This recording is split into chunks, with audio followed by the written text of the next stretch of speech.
Students, आज हमें करनी है गणित की कार्यपत्रक संख्या 57 यानी वर्कशीट 57 और आज डेट है 18 नवंबर 2020। आज की हमारी वर्कशीट का टॉपिक है ठोसों के संयोजन का पृष्ठीय क्षेत्रफल। आपने पिछली वर्कशीट में पढ़ा था कि पृष्ठीय क्षेत्रफल हम किस प्रकार ज्ञात करते हैं, सब फॉर्मूलाज आपने रिवाइज किए थे। आज हमें पढ़ना है कि ठोस आकृतियों के संयोजन यानी जब दो ठोस आकृतियां आपस में जुड़ी हों तो उस नई आकृति जो बन जाएगी, उस ठोस की जो आकृति बनेगी उसका हम पृष्ठीय क्षेत्रफल कैसे ज्ञात करेंगे। तो सबसे पहले हमें यहाँ पर एक रिवीजन करनी है सभी फॉर्मूलाज की कि निम्न ठोसों का यानी इन सभी आकृतियों का आपको संपूर्ण पृष्ठीय क्षेत्रफल ज्ञात करना है। तो याद कीजिए, घनाभ का संपूर्ण पृष्ठीय क्षेत्रफल क्या होता था, 2 ब्रैकेट में LB यानी लंबाई गुना चौड़ाई प्लस BH प्लस HL, ये याद किया था आपने लास्ट वर्कशीट में। इसके बाद घन का याद कीजिए क्या होता है, 6 गुना में भुजा का वर्ग, भुजा को हम S से लिख सकते हैं, भुजा का वर्ग। बेलन का याद कीजिए क्या होता है, बेलन का होता है 2πRH और इसी 2πRH में, क्योंकि बेलन की आकृति में 2 वृत्त होते हैं, एक ऊपर होता है एक नीचे होता है, इसी 2πRH में जब आप 2πr² को ऐड कर देंगे तो आप ये हो जाएगा संपूर्ण पृष्ठीय क्षेत्रफल। शंकु का याद कीजिए, शंकु का होता है πRL जो कि इसका वक्र पृष्ठीय क्षेत्रफल होता है। इसी में एक वृत्त और जोड़ देते हैं, πr² जोड़ देते हैं तो हमें मिल जाता है संपूर्ण पृष्ठीय क्षेत्रफल। इसके बाद अर्धगोला, अर्धगोले का याद कीजिए क्या होता है, गोले का होता है 4πr² और अर्धगोले का होता है 2πr² और उसी के अंदर हम एक जो उसके ऊपर गोला बनता है उसका क्षेत्रफल जोड़ देते हैं। अर्धगोला याद है ना आपको, इस प्रकार से होता है। तो इसके नीचे वाले भाग का यानी वक्र पृष्ठीय क्षेत्रफल होता है 2πr² और ऊपर वाले वृत्त के क्षेत्रफल को भी हम इसमें जोड़ देते हैं तो ये हो जाता है 2πr² जमा πr² यानी 3πr²। इसके बाद देखिए बेटा, आपको क्या आज हमें सीखना है। आपने अपने आसपास में कुछ ऐसी आकृतियां देखी होंगी जो 2 ठोस आकृतियों को जोड़कर बनी होती है। सबसे पहला एग्जाम्पल देखिए, इस प्रकार की आइसक्रीम का कोन तो आप सभी ने देखा है, जो नीचे से एक शंकु की आकृति का है और ऊपर से जो आइसक्रीम इसके अंदर डाली जाती है वो होती है एक अर्धगोले की आकृति की। इसी प्रकार एक झोपड़ी या फिर एक टेंट, ये भी इसी आकृति की होते हैं। देखो जैसे ये आकृति देख पा रहे हैं आप, इसमें नीचे तो एक बेलनाकार आकृति है और ऊपर एक शंकु की आकृति है, इन दोनों को जोड़ के इस प्रकार की आकृति बन रही है। तो इस प्रकार की जो आकृतियां हैं जो हम अपने आसपास देख पाते हैं ठोस आकृति, इनका संपूर्ण पृष्ठीय क्षेत्रफल किस प्रकार ज्ञात किया जाता है, यही आज हमें पढ़ना है। देखिए यहाँ पर क्या बोला गया है, ठोसों के संयोजन का पृष्ठीय क्षेत्रफल ज्ञात करने के लिए हम देखते हैं कि कौन से फलक और आधार ढके हुए हैं, फिर उन्हें छोड़कर शेष भागों का पृष्ठीय क्षेत्रफल ज्ञात हम कर लेते हैं। तो इसमें देखिए यहाँ पर क्या हो रहा था, आइसक्रीम के कोन में इस तरीके का एक शंकु है, शंकु के ऊपर एक अर्धगोला रखा गया है। जब इसके ऊपर ये अर्धगोला रखा गया तो इसका ये वाला भाग तो ढक गया, भाग कौन सा बचा, सिर्फ बाहर वाला भाग, ये अर्धगोले का हिस्सा और नीचे शंकु का हिस्सा। तो जब हमें इस प्रकार की आकृति का संपूर्ण पृष्ठीय क्षेत्रफल ज्ञात करना होगा तो हमें क्या करना होगा, इसका वक्र पृष्ठीय और इसका भी वक्र पृष्ठीय जोड़ना होगा, क्योंकि अंदर वाला हिस्सा, ये वाला हिस्सा तो ढक चुका है ना बेटा। तो इसीलिए इस प्रकार की आकृति में हम संपूर्ण पृष्ठीय क्षेत्रफल में दोनों का वक्र पृष्ठीय निकालकर जोड़ देंगे। तो चलो अब शुरू करते हैं हम एग्जाम्पल नंबर 1, ताकि हमें इन क्वेश्चंस को और अच्छे से समझ सकें। पहले उदाहरण में देखिए बेटा क्या बोला गया है कि कोई बर्तन एक खोखले अर्धगोले के आकार का है और उसके ऊपर एक खोखला बेलन रख दिया गया है। तो अर्धगोले का व्यास 14 सेंटीमीटर है और बर्तन की जो कुल ऊंचाई है वह 13 सेंटीमीटर है। तो इस बर्तन का आंतरिक पृष्ठीय क्षेत्रफल ज्ञात कीजिए। तो ध्यान से देखिए इस आकृति को जो यहाँ बनी हुई है, नीचे एक अर्धगोला रखा गया था, अर्धगोले का व्यास जो है वो 7 सेंटीमीटर था, यानी जो त्रिज्या होगी यानी ये हिस्सा कितना हो जाएगा 7 सेंटीमीटर का, और इसी के ऊपर एक बेलन रखा गया था। अब देखिए ध्यान से, बिल्कुल एग्जैक्ट फिट है, यानी बिल्कुल जितना ये गोले का मुँह था, इस अर्धगोले का मुँह था, बिल्कुल इतने ही मुँह पर इसका बेलन रखा गया। तो यानी दोनों की जो त्रिज्या है R का मान है वो एक बराबर हो जाएगा। और आपसे ये भी बोला गया था कि जो ये बर्तन है इस प्रकार का, इसकी जो कुल लंबाई है यानी ये पूरी जो लंबाई है ये 13 सेंटीमीटर की है। अब ध्यान से देखिए बेटा कि इस अर्धगोले में यहाँ से, जिस बिंदु को मैं अभी मार्क कर रही हूँ, यहाँ से ये नीचे तक की जो ये दूरी है ये भी तो 7 सेंटीमीटर होगी, क्योंकि ये भी त्रिज्या होगी। अब पूरी जो ऊंचाई थी वो 13 है, ये वाला भाग 7 है, तो बचा हुआ जो भाग होगी यानी ये वाला जो भाग है यह कितना रह गया, 13 में से आप 7 घटा दीजिए, कितना रह गया, ये ऊंचाई रह गई 6 सेंटीमीटर, जो कि हमारी किसकी ऊंचाई है, बेलन की। तो देखिए यहाँ पर हल में हमें क्या क्या लिखने को मिला है, अर्धगोले का व्यास हमने लिखा कि 14 सेंटीमीटर था, अर्धगोले की त्रिज्या निकाल दी 7 सेंटीमीटर और बर्तन की कुल ऊंचाई थी 13 सेंटीमीटर, तो बेलनाकार भाग की ऊंचाई कितनी रह गई, 13 में से 7 घटा दिया 6 सेंटीमीटर। अब बेलनाकार भाग की त्रिज्या भी हमें पता है 7 सेंटीमीटर हो जाएगी। अब बेलन का आंतरिक पृष्ठीय क्षेत्रफल, अब बेलन का नहीं यहाँ पे बेटा सॉरी बर्तन का आंतरिक पृष्ठीय क्षेत्रफल हमें ज्ञात करना। तो ध्यान से देखो, अब बर्तन का कौन सा हिस्सा ढक चुका है, यानी कौन सा हिस्सा हमारे पास अवेलेबल है। हमारे पास सिर्फ और सिर्फ बेलन का ये वाला हिस्सा जो कि वक्र हिस्सा है, और बेलन का ये नीचे वाला जो हिस्सा है, बर्तन का सॉरी बेटा बर्तन का ये नीचे वाला हिस्सा वक्र हिस्सा जो कि अर्धगोले का वक्र हिस्सा है, और बेलन का ये वाला हिस्सा जो कि वक्र हिस्सा है यानी कर्व्ड पार्ट है। यही तो अवेलेबल है, यही तो हमारे पास है, क्योंकि ये अंदर वाला जो बेलन का हिस्सा है ये तो ढक चुका है, ये तो अंदर चला गया, और ऊपर से तो बर्तन खुला हुआ है, खोखला है, तो इसका तो क्षेत्रफल हमें नहीं चाहिए। तो हमें जब बर्तन का आंतरिक पृष्ठीय क्षेत्रफल निकालना होगा तो हम क्या करेंगे, बेलन का वक्र पृष्ठीय क्षेत्रफल और अर्धगोले का वक्र पृष्ठीय क्षेत्रफल को लिखकर उसको जोड़ देंगे। तो याद कीजिए फॉर्मूला 2πr(h) किसका होता है, बेलन का वक्र पृष्ठीय क्षेत्रफल, और अर्धगोले का वक्र पृष्ठीय क्षेत्रफल होता है 2πr²। अब इसमें आप मान डाल दीजिए, पाई की जगह पे 22/7, आर की जगह पे हमने 7 डालना है। तो हाइट हमारी यानी ऊंचाई जो है वो 6 है, बाकी सारे मान डालेंगे, हमारा उत्तर इस प्रकार से आ जाएगा। इसमें बेटा एक तरीके से आप और कर सकते हैं, आप ध्यान से देखिए, दोनों ही यहाँ पर जो फॉर्मूला हमने लिखे यहाँ पे आर का मान एक बराबर था, क्योंकि जो अर्धगोला है उसी के ऊपर हमारा बेलन टिका हुआ है, तो दोनों की त्रिज्या बिल्कुल एक समान है। तो यहाँ पर हम क्या कर सकते हैं, इस फॉर्मूला में से हम 2π और r को कॉमन ले सकते हैं। तो हमारे पास यहाँ क्या बच जाएगा, हमारे पास बचेगा h जमा यहाँ से 2r थे ना, r² था, एक r तो बाहर आ गया, 2π भी बाहर आ गया, तो दूसरे वाले में से हमारे पास सिर्फ r बचेगा। तो जब आप इस फॉर्मूला में भी वैल्यू पुट करेंगे तो भी आपका यही उत्तर आएगा। तो आप दोनों में से कोई भी एक तरीके से इस प्रश्न को हल कर सकते हैं। इसके बाद हम शुरू करते हैं उदाहरण नंबर 2। उदाहरण नंबर 2 में देखिए बेटा क्या बोला हुआ है कि लकड़ी के ठोस बेलन के प्रत्येक सिरे पर एक अर्धगोला खोदकर निकालते हुए एक वस्तु बनाई गई है, और आकृति में यदि बेलन की ऊंचाई 10 सेंटीमीटर है और आधार की त्रिज्या हमें दे रखी है यहाँ पर 3.5 सेंटीमीटर, जो यहाँ बेटा मिसिंग है, यहाँ देखिए क्वेश्चन में लिखा हुआ है। तो इस वस्तु की संपूर्ण पृष्ठीय क्षेत्रफल हमें ज्ञात करना है। इस प्रकार की एक आकृति हमें दे रखी है। देखिए आकृति किस प्रकार की है, आकृति है एक बेलनाकार आकृति, इस तरीके से एक बेलनाकार आकृति है ना।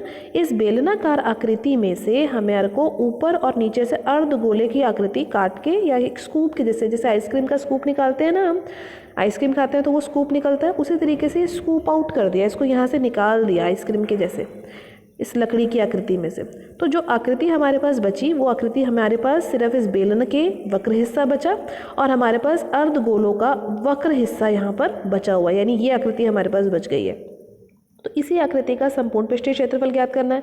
तो अभी मैंने आपको बताया बेलन के लिए यहाँ पर वक्र हिस्सा बचा है, ऊपर और नीचे तो खाली हो गया, और ऊपर और नीचे से वृत्त की बजाय अब की बार इस तरीके के अर्धगोले खाली हुए हैं। तो ऊपर और नीचे भी अर्धगोले हमारे पास है, और बेलन की जो लंबाई है हमें दे रखी थी 10 सेंटीमीटर दे ही रखी थी, आधार की त्रिज्या 3.5 दे रखी है, और यही त्रिज्या हमारी अर्धगोले की होगी, और यही त्रिज्या हमारी जो है बेलन की भी होगी, क्योंकि दोनों जो है बिल्कुल फिट, एकदम बिल्कुल फिट साइज़ के, ना छोटा है ना बड़ा है। अब इसके बाद हमें बात करनी थी कि वस्तु का संपूर्ण पृष्ठीय क्षेत्रफल क्या होगा।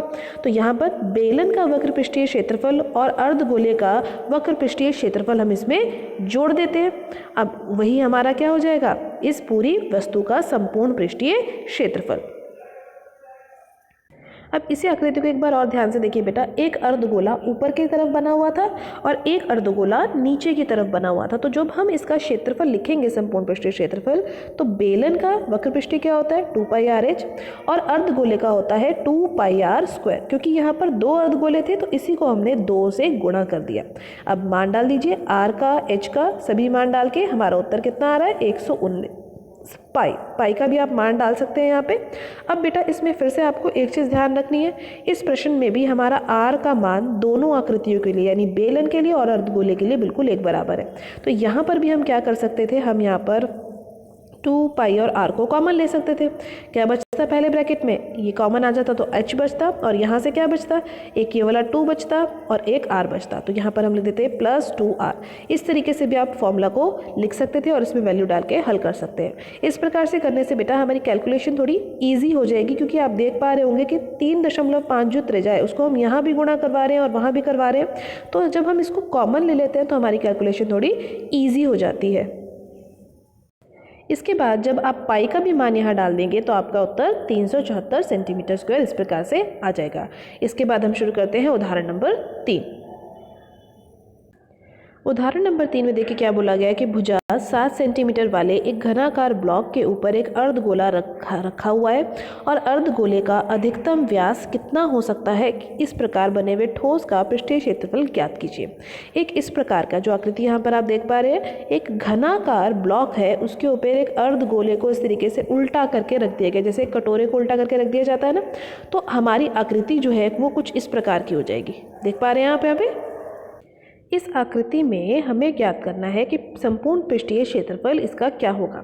तो सबसे पहले देखिए बेटा, आपसे बोला गया था कि जो यहाँ पर अर्धगोला रखा गया उसका अधिकतम व्यास कितना होगा। तो ध्यान से देखिए, जब मैं इसको ऊपर से देखूंगी, टॉप व्यू इसका देखूंगी, तो मेरे को क्या दिखेगा, एक वर्ग दिखेगा और एक वर्ग के अंदर बना हुआ वृत्त दिखेगा। तो एक वर्ग के अंदर हम कितना बड़ा वृत्त बना सकते हैं, हम इतना बड़ा वृत्त बना सकते हैं सिर्फ कि जितनी वर्ग की ये भुजा है उतनी ही इस वृत्त का व्यास हो जाए। सबसे बड़ा वृत्त यही बनाया जा सकता है। और आपको पता है अर्धगोले का जो ऊपर का हिस्सा होता है, ये जो मुंह होता है, ये कौन सी आकृति का होता है, ये वृत्त की आकृति का होता है। तो जब इसको उल्टा करके यहाँ रखा गया होगा तो ये कितना बड़ा वृत्त बन सकता है, ये इतना बड़ा वृत्त बन सकता है कि बस इसकी जो भुजा है, ये जो इसकी व्यास है, यह इस अर्धगोले का जो व्यास है वही इसकी जो घनाभाकार ब्लॉक है वही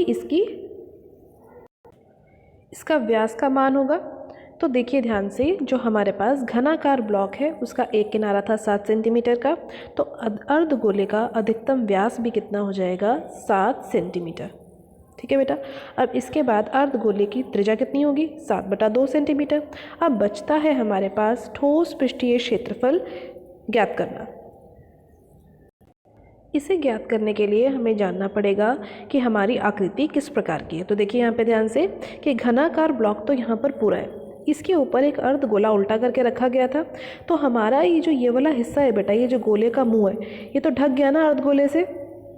तो हमें जब ये क्षेत्रफल ज्ञात करना होगा तो इस प्रकार से ज्ञात करना होगा कि हमें इसका जो ये मुंह ढक गया, ये वाला क्षेत्रफल इसमें से घटा देना होगा।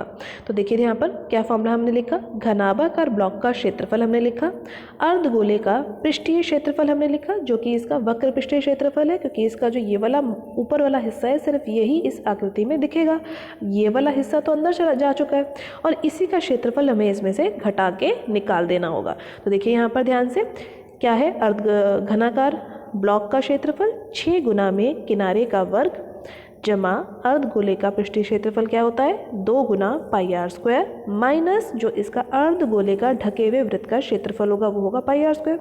अब 2 पाई आर स्क्वायर में से 1 पाई आर स्क्वायर माइनस कर दीजिए, क्या बचेगा, पाई आर स्क्वायर। किनारे की लंबाई थी 7 सेंटीमीटर और त्रिज्या आपने निकाली थी 7/2 सेंटीमीटर। सब मान आप यहाँ डाल दीजिए, हल कीजिए, इसके बाद आपका उत्तर आ जाएगा 332.5 सेंटीमीटर स्क्वायर आएगा बेटा, क्योंकि आपने यहाँ पर क्या निकाला है, क्षेत्रफल ज्ञात किया है।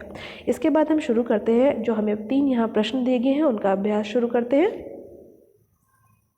पहला प्रश्न देखिए बेटा क्या बोला हुआ है कि 2 घनों जिसमें प्रत्येक का आयतन 64 सेंटीमीटर क्यूब है के फलकों को मिलाकर एक ठोस बनाया गया है। तो इस प्राप्त घनाभ का पृष्ठीय क्षेत्रफल ज्ञात कीजिए।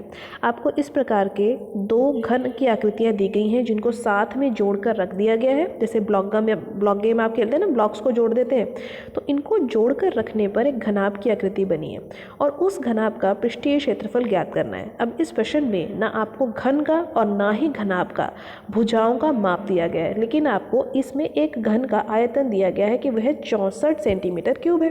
तो घन का आयतन का क्या फॉर्मूला होता है, भुजा का जो घन करते हैं वही उसका आयतन होता है। तो 64 को मैं कैसे लिख सकती हूँ, 4 गुना 4, यानी 4 का घन करूँ, यानी 4 को 3 बार गुना करूँ तो मुझे 64 मिलेगा। तो भुजा का मान मेरा कितना आ जाएगा, ये क्यूब और क्यूब कट जाएगा, घन से घन कट जाएगा, भुजा का मान आ जाएगा 4। अब ध्यान से देखिए, 4 इस वाले छोटे से घन की भुजा है, 4 इस वाले घन की भुजा है, 4 ही भुजा का माप इधर से होगा और 4 ही भुजा का माप यहाँ से होगा। और जो घनाभ हमें प्राप्त हुआ उसकी लंबाई जो है ये पूरी लंबी भुजा होगी, तो 4 और 4 जुड़ जाएगा, तो यानी लंबाई कितनी आ जाएगी, 8 आ जाएगी। और चौड़ाई कितनी आ जाएगी, वो तो नहीं बढ़ी, वो तो 4 ही रह जाएगी।